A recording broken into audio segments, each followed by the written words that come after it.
Thad Brown along with Carl Jones. This is another 8 Sports Extra. It is OTA season. And Carl, let me ask you this. You were a guy that played college football at Syracuse, so you did spring ball. And I know the college spring ball is different than the NFL spring ball because in college you do have a game you're preparing for. There's a spring game. It's not a game, but it's a game. Whereas in the NFL, it's literally just 3 weeks of practice. And I know it's not real practice, but when you're a player in that situation, like, what is it like? What is spring ball like, especially compared to anything that happens in the fall? Yeah, it kind of lays the foundation down for the rest of the year, like all of the little habits in terms of, hey, how you get from drill to drill, the expectation of how we practice and the speeds and the tempos of how we're supposed to do it. So when we do come back in the fall for June and July and August, we aren't wasting time on, hey, this is how we do this drill, or hey, this is how we conduct and get out of a huddle, or how we listen to each other. We already established all of that in the spring or this time of year in May and June for the NFL. That's kind of like it lays the groundwork for the rest of the year. So when we come back, we're just focused on the plays and getting better in that regard. All the little minute details, we figured that out in the spring. I know you didn't actually go through this then. How much different is it in the NFL? Because for a guy that's in year 9 or even year 5, how to get in and out of the huddle, some of the basics are probably long since learned. Is there a level of unseriousness to the practice? I don't want to say that's probably the wrong word to use because jobs are on the line all the time in the NFL. But still, it always felt like to me these practices are dialed down in terms of the urgency. Yeah, the urgency is probably not as high as it will be when they come to St. John Fisher. Of course. But coaches change all the time, and coaches have different standards. Like this upcoming year, the defensive back room for the Bills, I know there's a lot of turnover in the safety room, but like Rasul Douglas, Christian Bifford, Taron Johnson, they still have a new standard that they need to uphold with this new regime. Same with Joe Brady. This is his first time where he has everything under wraps. So, hey, this is what Joe Brady expects out of a practice. He wants you guys to go from here to here. Hey, sprint from there. Like, I don't want you guys jogging or lily-gagging or anything of that nature. So I know it sounds trivial, and it's not like if we're ranking the importance of things to get you ready for the season, it's not high. But some of this stuff, if you let it slip, now we got to work on stuff in St. John Fisher that we should have established months ago. So that's interesting. It's more, maybe as much as anything, it's making sure you get the Fisher ground running than anything else. Yeah. All right, so instead of us sitting here and breaking down how the Bills look getting in and out of the huddle for the first day of OTAs, I thought we'd look at something that certainly is relevant at this point in the year because obviously free agency and the draft are long gone. We know who these rosters are going to be. So what we're going to do is we're going to take the AFC East and rank each team by position. So rank the quarterbacks, the running backs, the receivers, etc.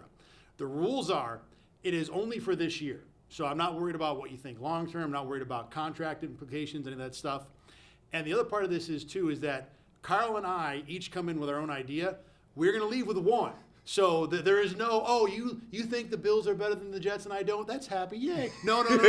We're fighting this out to have a winner or at least have one ranking from what we're going to get out of this. So let's begin. We'll start at quarterback, which, of course, is where you always start in the NFL. And I think I want to start here, too, because to me this is probably the easiest discussion in this division. No doubt Josh Allen and the Bills are number 1. And I think no doubt Drake May and the Patriots are number 4. So the only question is, I'll let you go first in this, Jets or Dolphins, who's 2 and 3? I will go Jets 2, Dolphins 3. And for me, it wasn't as clear-cut as I probably thought it would be because the last time we saw a Aaron Rodgers healthy year was 2022, and he didn't look great either. He still was good that year in Green Bay, but if he looked great, Jordan Love will be on the bench last year. So I think that's my reasoning as to why I will put him at 2. Tua is fine. I think he's solid. But I think the ceiling or the upside that you hope you get out of a 39-year-old Aaron Rodgers is a smidge higher. So I went Dolphins 2 and Jets 3, and the argument is exactly what you're talking about. I went floor instead of ceiling. You went ceiling instead of floor. And to me, I'm going to push for us to leave Dolphins 2 just because I think the rosters, especially for the Jets, but even for the Dolphins, are so good that I want a floor for my quarterback more than a ceiling. The Jets don't need Aaron Rodgers to be MVP Rodgers. Right. They need him to pretty much not be Zach Wilson. So if you can give me that, then the Jets are fine. But of the two, I'm more, and I can't believe I'm saying this about Tua, but I'm more confident in Tua playing 17 games. That says a lot more about the infrastructure around them, and I think so. I understand why you're leaning there. And this isn't just, I guess, quarterback. We're talking about the team. So this is why I would be okay with conceding to putting the Dolphins at 2. You have the better play caller. We'll get to this in a bit, but the surrounding system, especially on the perimeter, is much better. The offensive lines have their own holes and their own unique ways. But if you were talking about the infrastructures, I think that even if you put Aaron Rodgers down there in Miami, I will pick him over where Tua is in New York. So I will concede on this one. So we'll go Dolphins 2, Jets 3, and we'll also go Carl 1 concession, so that means I got the next one for sure. All right, let me ask you this about quarterback too. Is this the position of all of them where there is the biggest gap between 1 and whoever is 2? No. I think there's another one that we're going to get on the offensive side of the ball where I didn't spend much time at all thinking about 1 versus 2. Okay, I think I might see where you're going. Uh-huh. I might still go here too. Again, we're talking about floor versus upside. I think the upside for both Tua and Rodgers is close enough to where they get closer than another position. But I mean, certainly it is a big gap. Yeah, it's a huge gap because I mean, Josh Allen at worst is the top 3 quarterback in the league. But I think there is in the gap between there. I mean, Aaron Rodgers or Tua I don't think either is in top 10 guys. So I understand that gap. But in the totality of another position, I think I felt the same way. All right, I'm excited to see what position you think it is. I don't know if I think I know, but I'm not sure. We'll go running backs next. I'll go first here. I went Dolphins, Jets, Patriots, Bills. And, my argument is, look, Mostert and Achane are just, each individually is a ridiculous weapon. And then you put both in the same team. And frankly, they got a guy in the draft in Wright that, theoretically could be that too. So those 2 guys, I think it's hard not to put them number 1. Jets number 2 because I think Breece Hall is the best back in the division, period. Like if you're just ranking individual backs, I'm going Hall number 1. And I don't really think the Patriots or the Bills, as good as the guys are there, have an argument to be 1 or 2. I think there is an argument at 3, and I went Patriots over Bills. I like Ramondre Stevenson maybe a touch better than James Cook, and James Cook coming off a season where he can't trust his hands. Right. But to me, the thing that put it over the top, Antonio Gibson's a player I really like. Yeah. And he's in New England now, and not going to be a guy like in Washington. He was a guy where I think they looked at him and thought, could he be number 1? In New England, he's just got to be the 3rd down back. So to me, that made the Patriots number 3 here. So for me, I had Jets 1, Dolphins 2. Similar reasons. I just think the upside of Breece Hall is, I think he's a top 7-ish back in the league. I'm probably even being conservative when I say that, but he's a really darn good back in the league. I don't know if I would say Raheem or Achane is within that realm. That's fair. But the combo of those 2 is disgusting, like flat out disgusting. I don't know if they were getting off the same way that Breece was last year. I guess I'll say that as well because Breece was dealing with some nasty circumstances. And still was productive. Yeah, very productive. And then for me, I had James Cook and Bills 4, but this was one of the positions where I had interchangeable. I had the little arrows going back and forth because of the Antonio Gibson signing. I had no idea about this until I was getting ready for this assignment right here. I liked him a lot, and Washington was miscast as a 1 type of guy when they brought in, I believe, another running back from Alabama, Brian Robinson, and they kind of did it by committee down there. But Stevenson is a lower tier 1, bring in Gibson, who is a high tier 2. I like that room as well. So I see where you're going with that one, and I like that as well. So I think for the final rating, I'll give you Jets over Dolphins with Breece Hall, but I get that. And I'm going to push to keep Patriots 3rd over Bills. I like Gibson over Ray. What's it? How you say? Is it Ray Davis? Ray Davis. Yeah. Ray Davis. And Ty Johnson for that matter too. Good player, yeah. But I like Gibson better than both. All right, sure. Let's move to receiver. I think Dolphins are an easy number 1 here, right? After that, I went Jets, Bills, Patriots. Yeah, this was the one where I was like, the Dolphins are pushing for the best receiver room in the league. Like that's why I thought this was a no-brainer. Like forget AFC East when you have Tyreek Hill, who is at worst a top 2 receiver, Jalen Waddle, who is at worst top 3-ish wide receiver 2, and then Odell Beckham Jr., who, listen, I know he put up like 600 yards last year, but he did it in a system that doesn't throw the ball, and he's your wide receiver 3 going up against your 3rd cornerback. Good luck. So that's the reason why I had them at 1, and the rest kind of speaks for itself. Jets, Bills, Patriots? Yeah. Was this the position you thought was the bigger gap in quarterback?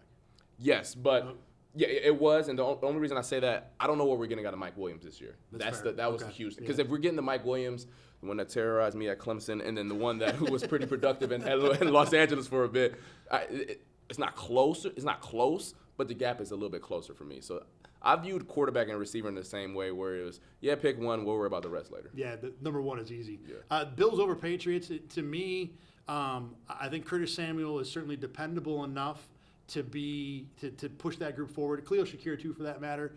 I like Keon Coleman better than any of the rookies the Patriots drafted. I will say that I do think there's a world where this can flip pretty quick. Yes. Because Polk and Javon Baker in the 4th round, to me, are a comp. I think either one of those two receivers can be really good, really fast. And if both of them happen to hit, and I think Drake May would have to hit too for that matter, it isn't out of the realm that New England's offense is a whole lot better than we think it could be. And they're not competing with targets on the offense. Yeah. Like Hunter Henry maybe. Yeah, We'll get to that in a second. Yeah, but like in Buffalo, Dalton Kincaid is probably the number one receiver guy in terms of targets. That's not the case in New England. Let's move to tight end then. And to me, I think this might be the biggest gap position. Okay.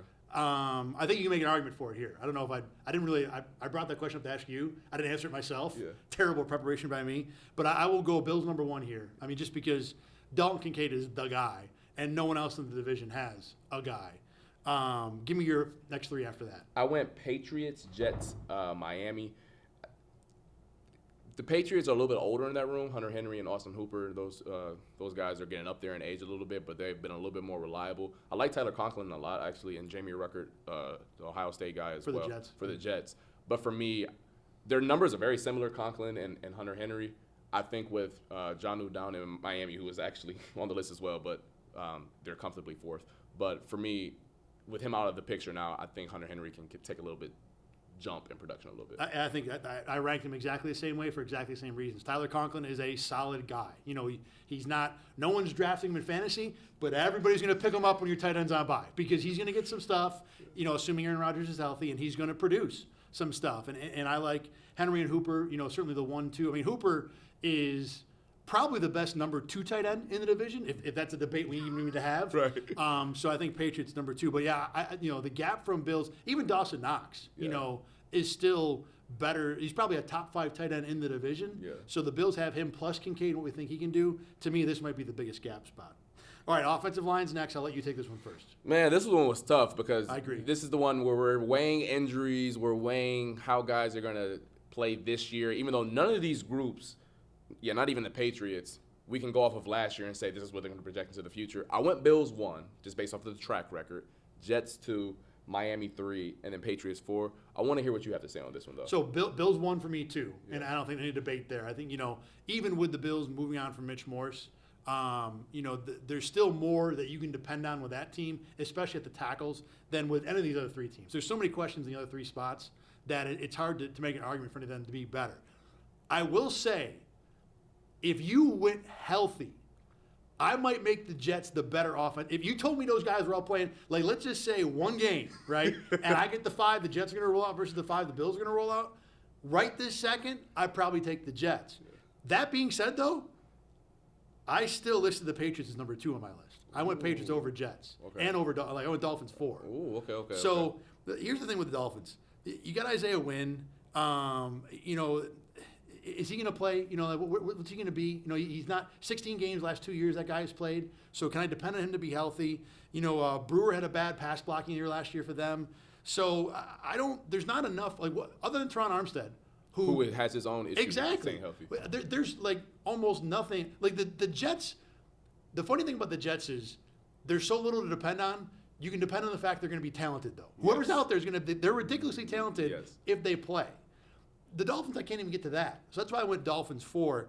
And, you know, with the Patriots, you still have Mike Onwenu, who's going to do something. I mean, he's a solid player. They brought him back, so he's exactly. a player, You've got David Andrews, you know, who had a bad year last year, but, you know, to be honest, he's like the only center I can 100% trust. I like where McGovern's going in Buffalo, but I know Andrews can do the job. Right. I can't say that about any other center in the division. So I went Patriots 2 there, and I'm probably going to push you for Patriots 2 at least. I'll concede on that one. The Jets one is funny, though, because I was struggling with it because when you go, if we're playing this in OTAs right now, I mean, the Jets have a first-round pick who shouldn't play if everything works out. Right. A first-round. A top 10 pick. This is a lottery guy. This isn't a guy that you're getting in the back of. This is a lottery guy who I believe was the 3rd tackle off the board who wouldn't play on paper. So that goes to show you that the team is talented. Now, granted, they don't play football on paper. They play it 17 weeks starting in September and in February. So I'll rock with the Bills just because, like, the last 3, and I will say the interior offensive line for the Dolphins is scary. Yeah. Like, Austin Jackson is a solid right tackle. Actually, he just got paid last year, so he's a good right tackle for the Dolphins. But the interior, they lost, I believe, Hunt to Carolina, and they lost Connor Williams is still recovering. He's a free agent right now from a severe injury he had. The worst unit out of probably one of the worst units in the division, period. Like, my position group. So I will rock with a Bills, Patriots, Jets fans if that's the way you're going. Okay. Okay. So we'll leave that, and I owe you the next one on defense here. Let me ask you this: offensive line, is it the worst position group in the division? I think it might be. I think there's one other group who On defense that isn't stellar. I think offensive line is if the Bills still had Mitch Morse and they just rolled the same 5 they had last year, I wouldn't say that because I'd say you have this line that was probably close to top 10 who comes all back, but you don't have that now. You know, you've not only changed one position, but you took the guy who was a guard, so you changed that. Your third tackle is different. So and then after that. Again, there are so many injury questions and older guys. I mean, the Jets and Dolphins left tackles might play 16 games combined this year, and both teams would feel good about that. So I would argue this is the worst position group of the division. Just based off of the availability concern, I think that's fair to say. All right, let's go over to defense.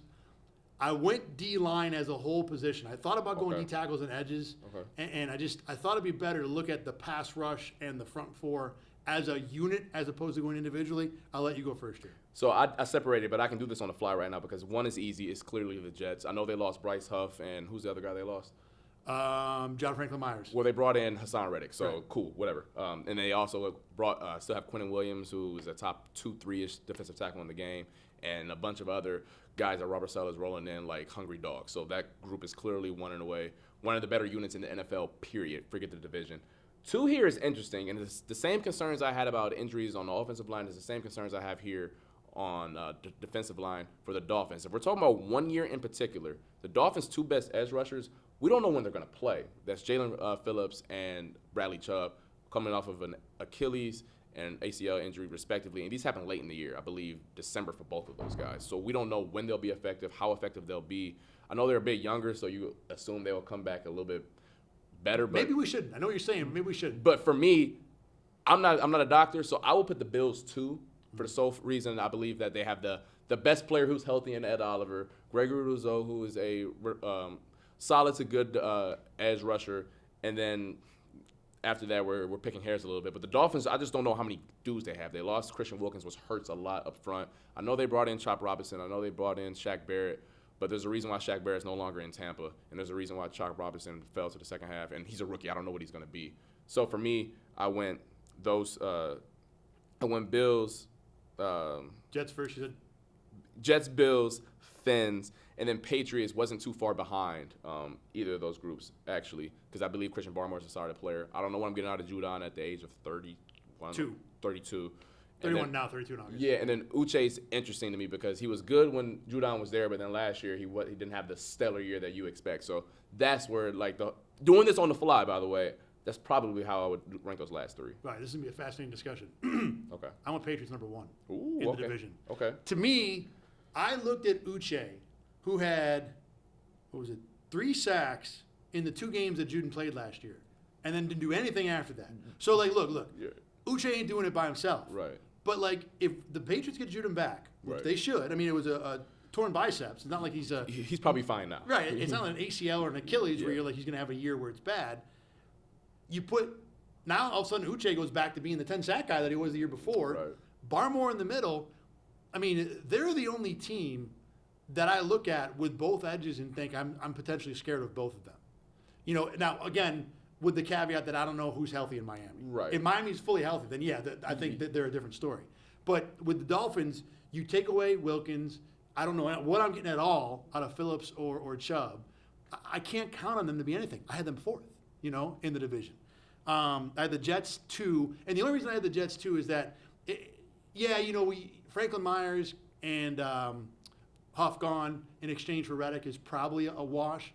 But their interior D-line lost some depth too, to where I'm not as confident that they can just roll guys out. Maybe they can, like they have previous They're better years. on the edge than they are in the interior in terms of depth. Yes. In terms of depth. Yeah, I agree with that. I mean, you got, Jermaine Johnson and Will McDonald. But, I mean, Will McDonald was nothing as a first-rounder. So, now I owe you a concession here. So, I will give you Jets over as number 1. I would be cool with the pass moving at 2 because Uche was bad last year, but the year he had Judon when he was a secondary guy, he was a problem. Right. He was a legit problem. Right. So as long as Judon gives you 95% of the player that he's been in New England, that's still a really darn good edge, a top 10-ish edge in the league. That's really being conservative saying that. I will go concede on once again, doing this on the fly, folks, in terms of whole group. I will go Jets, be cool with Jets, Pats. Miami's scary, man. Like, this is worse than the Jets' offensive line in terms of, like, scared about how they're going to be healthy for different reasons. Like, the Jets' offensive line has never been healthy. The Miami, this is 1 year, but, I mean, they got hurt in December. Like, right, that's the thing I look at. It's the Jets had a couple injuries, like Elijah Vera Tucker. He got hurt in October. Yeah. Like Jalen Phillips got hurt at Thanksgiving. Chubb got hurt the last game of the season. So there's going to be a extra recovery time. So yeah, that's why I have trouble moving them past 4. I'll be cool with that because they might not play. Like, period. Right. They might not even be out there. So our official will be Jets, Patriots, Bills, and Dolphins. Okay, let's move to linebacker. To me, number 1 is easy. The Bills have Matt Milano, everybody doesn't. So I went number 1 there. Jets were 2. I like Quincy Williams and C.J. Mosley. Certainly in terms of like a very good combo. Patriots were 3 for me. Johnny Tavai, and I've always liked Juwan Bentley. I've just always thought he's a really good player, better than people think. And the Dolphins lost Jerome Baker, so with just David Long there, he's still a good, solid player. Yeah. But I think that makes the Dolphins 4 for me. Yeah. The Patriots also have Shion Takitaki, who's a Browns player. He was a really good third backer as well, so I like him as well in terms of depth in New England. I went Jets 1, but this was also an interchangeable one for the sole purpose of Quincy was an All-Pro last year, and C.J. Mosley was an All-Pro the year prior. They got 2 All-Pros in that room. But Milano, I know is better than those guys in general. We hope he gets back to the player that he's been in the past. And then Terrell Bernard, he might not be an All-Pro like the other 2 guys are, but he's not too far behind. So I was interchanging with this one, and I just closed my eyes and put Jets at 1. So if you're rolling that way, we're cool with the Bills at being at 1. Patriots over Dolphins still fine too? Yes, I had that as well, yeah. Is this the best position group in the division? Because like you said, Terrell Bernard is a solid player, probably at worst. Yeah. I don't know if he's even in the top 5 in the division. I mean, he's not. Milano, he's probably not starting for the Jets. No. He might not be starting in New England, as good as he is. And I think there's an argument to be made that David Long, I mean, he's got more of a resume for sure. So, I mean, you look at this division, the only guy that I look at and think, I don't know if that guy's good, is whoever the Dolphins are going to start as the second player in Miami. I mean, everybody else, these are really good top-level players. I think this is a really, really good room. What we're about to get next to corner, I think is really darn good as well in terms of, because we included nickels in this as well, which makes that one, I believe, strong, very strong as well. All right. So let's move to corner then. And like Carl said, nickel corners were included in this group. So this isn't just Rasul Douglas and Christian Benford for the Bills. It's Taron Johnson too. I'll let you go first for your list. I went Jets 1. They have probably a top 2-ish corner room in all of the National Football League with Sauce Gardner, DJ Reed, and then Michael Carter on the inside and the slot had a fantastic year as well. So those 3, I mean, not many teams are better than them on the perimeter defensively. This is another interchangeable one that I couldn't figure out. I just landed on Miami 2. And the caveat for having the Miami 2, Bills 3rd, and Patriots 4th is Miami has the best player between them and the Bills with Jalen Ramsey. The issue is Kader Kohu, his rookie year, who is the nickel now for Miami, was fantastic. Last year, it wasn't the case. I'm assuming that's because he had to play more outside because Jalen was gone half of the year and then Xavier Howard was gone the other half. And he's not an outside guy. He's a smaller guy. He's best inside in the nickel. They also did get Kendra Fuller from the Commanders as well to hopefully push Kader Kohu to the inside where he doesn't have to live on the outside. Because, boy, I got so many highlights of Stephon Diggs scoring on number 4 from Miami. I'm tired of looking at those highlights. So this is the caveat that Kader Kohu goes back to the player he was as a rookie where he was a really darn good player. He's in the nickel. The Bills at 3, once again, Taron Johnson is probably the second best player in this position group for cornerbacks. And then the Patriots, I don't think they're bad. Like Christian Gonzalez, they played like 4 games last year, but he looked like one of the better rookie corners in football. Marcus Jones is solid, and Jonathan Jones holds his own out there as well. So that's my ranking. So, all right. You played corner in college, so like me arguing with you is kind of dumb here. I'm gonna. Yeah. Jets 1, I think, is almost unquestioned in this division. I mean, it's just like you said, the top 2 plus their nickel corner is solid. I went Patriots 2 because I like the room. I was a big Christian Gonzalez fan in the draft, and you still got John Jones there, who's great. To me, I went Patriots 2, Bills 3, Dolphins 4. Now, I think some of that is I have Kader Kohu PTSD. Because you're right. I saw him getting whooped last year, and I looked It at wasn't him and good. thought, right. I thought, this is not a guy that's helping the room. But you're right. His rookie year was better. Is there an argument for Bills at 2 when you consider, because neither one of us went there, but Rasul Douglas might be the second best non-Jets playmaker behind Jalen Ramsey in the division, right? And then you have the best nickel in the division without question. So I guess give me your argument for keeping the Bills at 3, because we both went with a different team at 2, but we both locked the Bills in the 3. Listen, nickel cornerback matters. We have all watched over the past 2-3 years how much passing is going up in the NFL, and Taron Johnson has been a huge reason as to why the Bills can live in that nickel world where they take that linebacker off the field. So the argument for the Bills will be Taron Johnson is that darn important, and their 2 outside corners are solid enough that they don't look like they're dwarfs compared to Jalen Ramsey. I guess that's the argument. And then also, I don't think either of those guys are Christian Gonzalez based off, once again, a small sample size. It was like 5 games before he got hurt. Right. But those 5 games, he went against some solid receivers in the league, and he held his own, and he was a very competitive dude. Like, I know when they lost him, the Patriots was like, man, it wasn't one of those, we didn't get to see a rookie and what he's capable of. It was like, no, we lost one of the better players on our team when they lost him. So, once again, this is the reason why when you said the backers were the best group defensively, I'm like, corner wasn't too far off either for me. I agree, corner. I mean, to be honest, in the whole division, offensively or defensively, I think this is 1 and 2 in some order. Mm-hmm. The one thing about the Dolphins, too, that I want to press you on, Ramsey's 30 this year. Will Fuller's probably the other corner. He's 29. Corner is a position where guys, drop off fast at 30. And that was one of the other reasons why I put them 4, because the rest of the division, except for Rasul Douglas, almost is exclusively like 25 and under. These aren't guys in their prime. These are guys just getting to their prime. Yeah. Whereas the Dolphins are going to rely on older players outside of Kohu. So is there reason to be concerned about where the Dolphins might be? The names are there, the talent is there that we know, but they don't have the age going for them. They don't have the age. They have some question marks, and the more I think about this, these last 3 teams also have another caveat that's going to be interesting this year. They all have new defensive coordinator, play callers, starting with New England with Bill Belichick out the brand new staff. Miami, Vic Fangio is out the window, and I don't know if y'all heard anything about what the Dolphins have been saying about Vic Fangio. They did not like the dude. Mm-hmm. Like, they despise the dude. So maybe they play better in the back end this year with him out of the picture. And then the Bills obviously have a new whole secondary thing going on with John Butler out of the window, excuse me. So, and a new coordinator, like you said, they call him plays. Yeah, so, and that matters in the secondary, especially because all the technique changes and all the coverages changes and what you're asking your corners to do. But I can't give you Pats too, just for the sole factor of my man played 5 games. Yeah, that's but fair. I love him though. Yeah, like I love him. And if you were to tell me he's the second best corner in this division, assuming Jalen Ramsey drops a little bit at the end of this year, I'd be like, yeah, I believe you. So I can give you 3. So then we can go Jets, Patriots, Bills, fans. Then if that's the way you want to go. Okay, like I said, you're the expert here. So I mean Jets.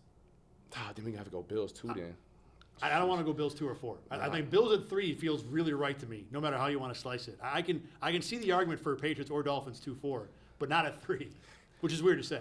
I'll put the Fins at 2, but like the Cater Kohu thing is like the huge asterisk, and please don't clip me on this. And when you say, "Oh, I told you, Cater Kohu was trash," I saw the same games y'all was watching. I'm just hoping he gets back to 2022. All right, so Jets, Dolphins, Bills, Patriots will be the final there. All right, last position is safety, and I'll let you take this one first. This one was interesting because I weighed one guy versus rooms, and so I went the Dolphins 1 because I believe Javon Holland's the best safety in the division. Agreed. Maybe not by a lot, but agreed. No, not like he's not like an all pro-ish on the tier of his own type of guy, but I think he's comfortably the best guy. I went the Patriots 2 because I think they have 2 starting caliber safeties with Kyle Duggar and Jabril Peppers, excuse me. Went the Jets 3. I know, is it Clark or Adams coming off the Achilles? Clark. And then you have Tony Adams, who was a veteran back there as well. And then one at the Bills at 4. They have 2 starting safeties who've been like the third safety like of late. So I don't know if any of those guys you want being your starter going forward. And I know this is a 1-year exercise, but that's why I went with that order. I went Patriots 1. I went with the 2 over the one guy, but I feel the same way about. I do like Kyle Duggar a lot too. Like this one. He would be the second best safety in the division. Yeah, I agree. And when you said Holland is number 1, yes, I think Duggar. He got paid. He did get paid. He did get paid, and he deserves it, and he's versatile too. Maybe he might be the most versatile safety in the group. So, but I'm going to let you have Dolphins over Patriots because you're right, Holland is the best player. And then I went Bills third over Jets. I think really those four guys, like if Chuck Clark was healthy and we had saw a year out of Chuck Clark that he's had in Baltimore to where, okay, I feel good that I'm going to get out of him with the Jets, then I think you could push the Jets to 3 and there's a good argument for it. But we don't know what that guy is in that defense yet. And the other 3 guys I think are all, Tony Adams and the 2 Bills starters, are all probably third safeties. The other thing for the Bills too, the Bills have Cole Bishop. Correct. Which is, you don't know how he's going to impact that room. No one else in the division has a guy where I'm like, well, they also have this guy they drafted. Yeah. So I went Bills third for that. First time I did this, I actually had the Jets at 4. And then I look back, I'm like, well, the 2 safeties for the Jets have been starters at least. But the Cole Bishop factor, I think, matters. And I believe probably like week 11 or 12, he's the starter for the Bills. I don't know which one he replaces, but I think he's going to start for the Bills back half of the year once we get to like November or so. I think it's possible. I wonder if Sean McDermott's going to be able to be comfortable enough with a rookie to do that job. And now I think he's got a great look at it, as great as any rookie does. Yeah. But I wouldn't be surprised if that happens too, for sure. All right. So now we're not going to, at the end of this, like, to add it all up, total points, who's got the best. We'll put this out and you can all look at this and send us tweets, tell us why we're wrong. Let me ask you this. Biggest surprise from the whole process? Any position, anything you thought, the thing that you, after going through this, you said, wow, I didn't realize this team had this, or this was this good, or this was not this good. The Jets corner room, like you always hear about Sauce Gardner, but then you look at DJ Reed and what he's done coming over from Seattle 2 years ago, how good he is. That room, off the top of my head, I know the Browns have a really good one. Their 3 guys can go against anyone else in the league. This is an elite unit that the Jets have that is scheme-proof. It doesn't matter what you ask those guys to do. They're all good. Yeah, Sauce Gardner is 6'3", long arms. DJ Reed is about 5'9" on a good day in stilts. And then Michael Carter isn't the biggest thing either, yet they figure out a way to be outstanding players. So for me, that was the biggest takeaway. And the other one was the fact that the Bills aren't one in a lot of these categories, yet I feel confident that they're the best team because their ace in Josh Allen is like the multiplier for a lot of these categories, especially on offense. I did think about like actually totaling it up and coming to the end and say, okay, here's what the points are.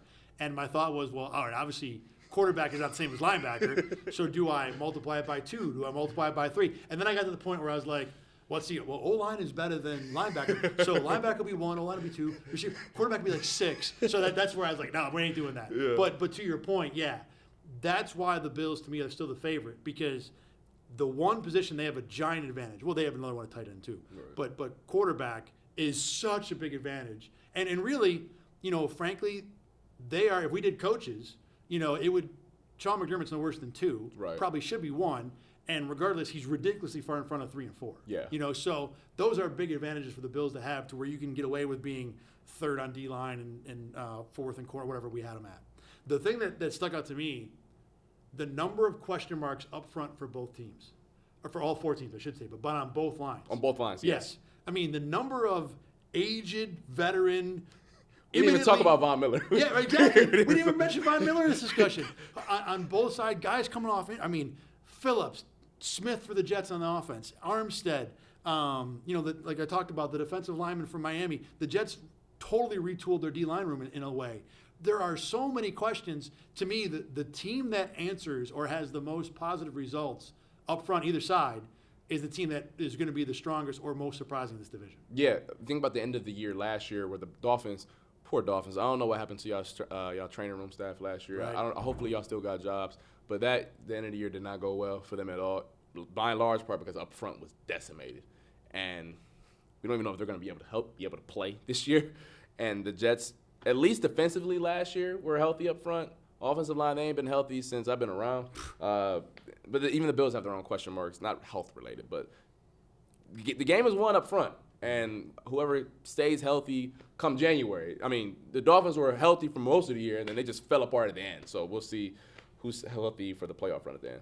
All right, as always, you can find these discussions at RochesterFirst.com. Click on the sports tab, look under 8 Sports Extra. It's on YouTube. This one's going to be posted in the podcast form as well, so you can listen to that. And we will, in the web story, if you want to review what our rankings were and then call us on them in November, December, whenever, they will sit there in posterity in internet lore. For Carl Jones, I'm Thad Brown. Thanks as always for watching and listening to 8 Sports Extra.